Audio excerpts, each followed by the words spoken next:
지난주 토요일 오후였습니다. 옆집 손주가 할머니 손을 잡고 우리 집에 들렀는데요. 손에 반짝이는 포켓몬 카드를 한가득 쥐고 있더라고요. 할머니, 이거 레어 카드예요.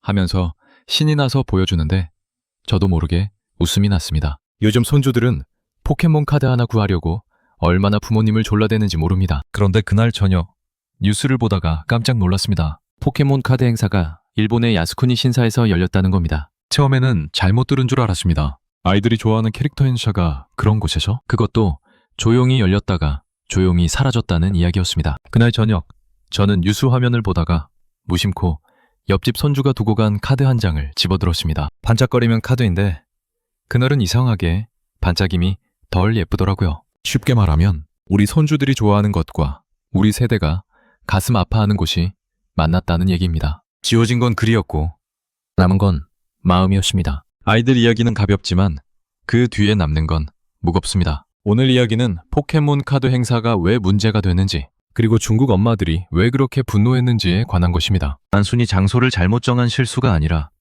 역사를 대하는 태도의 문제였기 때문입니다. 야스쿠니 신사가 어떤 곳인지, 우리에게 어떤 의미인지, 그리고 왜 아직도 이 문제가 끝나지 않았는지를 차근차근 짚어보겠습니다. 이 사건이 알려진 건 지난 1월 중순이었습니다. 중국의 소셜미디어 웨이보에서 한 엄마가 올린 글이 시작이었는데요. 포켓몬 카드 행사가 야스쿠니 신사에서 열렸다는 내용이었습니다. 처음에는 몇몇 사람들만 관심을 가졌는데 하루가 지나지 않아 조회수가 2천만을 넘었습니다. 댓글은 10만 개가 달렸고요. 여기서 중요한 건 단순히 조회수가 높았다는 게 아닙니다. 중국 어머니들이 왜 이렇게 반응했는지를 봐야 합니다. 웨이보에 올라온 댓글들을 보면 이런 내용이 많았습니다. 우리 아이가 좋아하는 캐릭터인데 그런 곳에서 행사를 하다니, 포켓몬은 아이들 문화인데 무겁고 어려운 역사를 이렇게 쉽게 다루나, 라는 식이었습니다. 이 말은 엄마들이 단순히 정치적인 이유로 화난 게 아니라는 뜻입니다. 자기 아이가 좋아하는 것을 지켜주고 싶은 마음이었던 겁니다. 포켓몬은 중국에서도 엄청난 인기입니다. 우리나라와 마찬가지로 아이들이 카드를 모으고 게임을 하고 캐릭터 인형을 사달라고 조릅니다. 그런데 그 순수한 아이들 문화가 전쟁의 상징과 만났으니 엄마들 입장에서는 받아들이기 어려웠던 겁니다. 요즘 손주들은 포켓몬 카드 하나 구하려고 부모님께 조르는 게 일상이지 않습니까? 우리가 어릴 때 딱지나 굿을 모으던 것과 비슷한데 요즘은 레어 카드 하나에 몇만 원씩 합니다. 그런데 그 카드를 구하러 간 곳이 하필 그런 장소였으니 부모들 마음이 어땠겠습니까? 그럼 야스쿠니 신사는 대체 어떤 곳이기에 이렇게 문제가 되는 걸까요? 우리 세대에게는 너무나 익숙한 이름이지만 젊은 세대나 손주들은 잘 모를 수도 있습니다. 야스쿠니 신사는 그냥 일본의 절이나 관광지가 아닙니다. 일본 도쿄 한복판에 있는 이 신사는 전쟁에서 죽은 일본 군인들을 신으로 모시는 곳입니다. 여기까지만 들으면 그럼 우리나라 현충원 같은 곳 아닌가?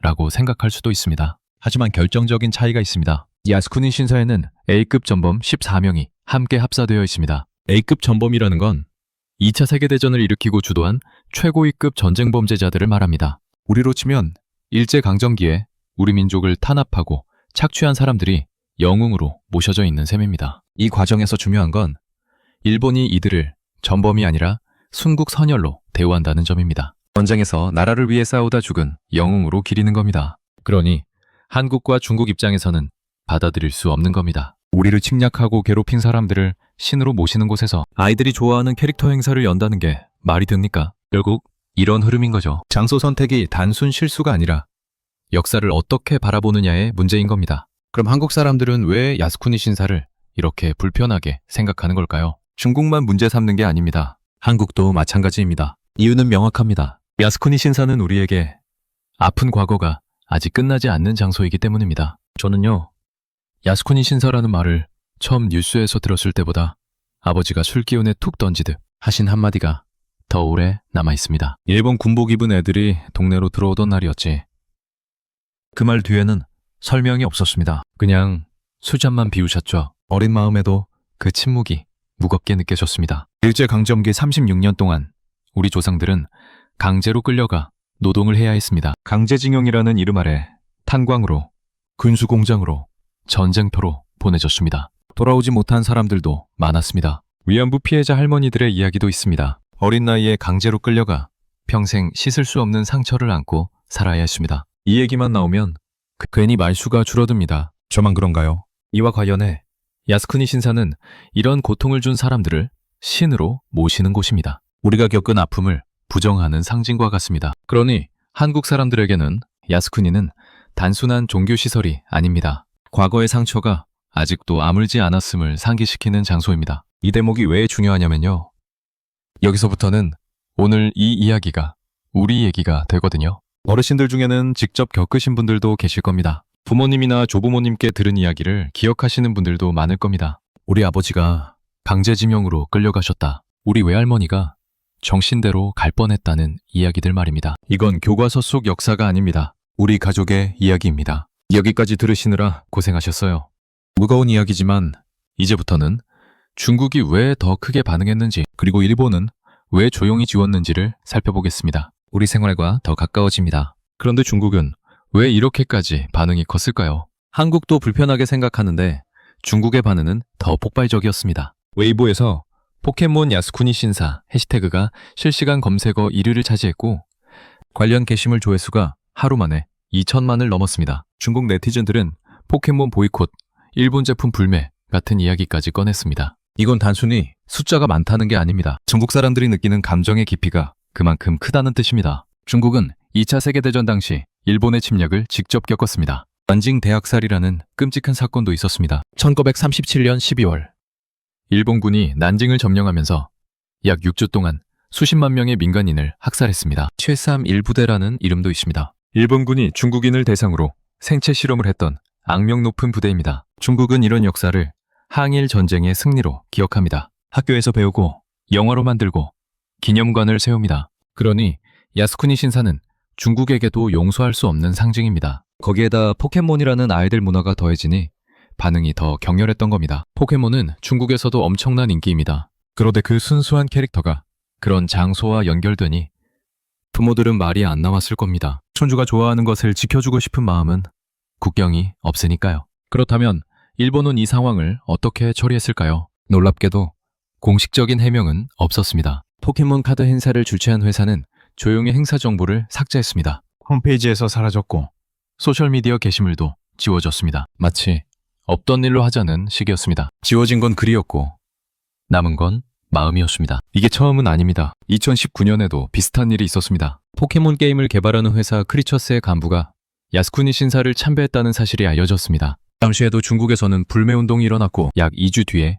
회사가 공식 사과를 했습니다. 개인 행동이었다는 해명과 함께요. 그런데 이번에는 사과도 없었습니다. 그냥 조용히 지웠습니다. 왜 그랬을까요? 두 가지 가능성이 있습니다. 하나는 일본 내에서는 별 문제가 아니라고 생각했을 수도 있습니다. 야스쿠니 신사를 참배하는 일본 정치인들도 많고 일반인들도 관광지처럼 방문하니까요. 또 하나는 사과하면 논란이 더 커질 것을 우려했을 수도 있습니다. 어느 쪽이든 이 과정에서 드러난 건 역사 인식의 차이입니다. 일본은 야스쿠니를 전통 문화나 역사 보존의 관점에서 바라봅니다. 하지만 한국과 중국은 전쟁 범죄의 미화로 봅니다. 이 간극이 좁혀지지 않는 한 비슷한 일은 반복될 수밖에 없습니다. 결국 이런 흐름이죠. 사과하면 끝날 일이 아니라 계속 반복되는 구조적인 문제라는 겁니다. 웃고 시작했는데 끝에는 마음이 묵직해집니다. 그럼 이런 일이 한국에서 일어난다면 어떨까요? 가상의 장면을 하나 그려보겠습니다. 만약 한국에서 어린이들이 좋아하는 캐릭터 행사가 일제 잔재와 관련된 장소에서 열린다면 어떻겠습니까? 예를 들어 뽀로로 행사가 옛 조선 총독부 자리에서 열린다고 상상해 보십시오. 부모들이 가만히 있겠습니까? 이와 관련해 우리도 비슷한 경험이 있습니다. 몇 년 전 일본 전범기업이 만든 제품을 학교 급식에 쓴다는 논란이 있었습니다. 부모들이 우리 아이들이 먹는 음식인데 역사를 생각하면 불편하다고 했습니다. 결국 해당 제품은 급식에서 빠졌습니다. 왜 그랬을까요? 아이들과 역사가 만나는 지점에서는 더 민감하게 반응하기 때문입니다. 여기서 중요한 건 이게 외교 문제가 아니라 기억의 문제라는 점입니다. 정부가 나서서 해결할 문제가 아니라 사람들이 느끼는 감정의 문제입니다. 어르신들은 일제강점기를 직간접적으로 경험하셨습니다. 그 기억이 남아있는 한 야스쿠니 신사 같은 상징은 계속 불편할 수밖에 없습니다. 손주에게 야스쿠니 신사를 설명할 때는 거창한 역사 강의가 필요 없다고 생각이 돼요. 대부분은 이런 식으로 설명할 겁니다. 옛날에 우리를 힘들게 한 사람들까지 함께 모신 곳이래. 그래서 어른들은 그 이름만 들어도 마음이 불편해. 또 손주가 유튜브를 보고 와서 일본은 그냥 관광지라는데? 라고 할 수도 있잖아요. 그때는 정답 맞히기 싸움을 하지 말고. 그래, 사람마다 다르게 말할 수 있어. 근데 할머니는 그때 얘기를 가족한테 들었고 그 기억이 아직 남아있어.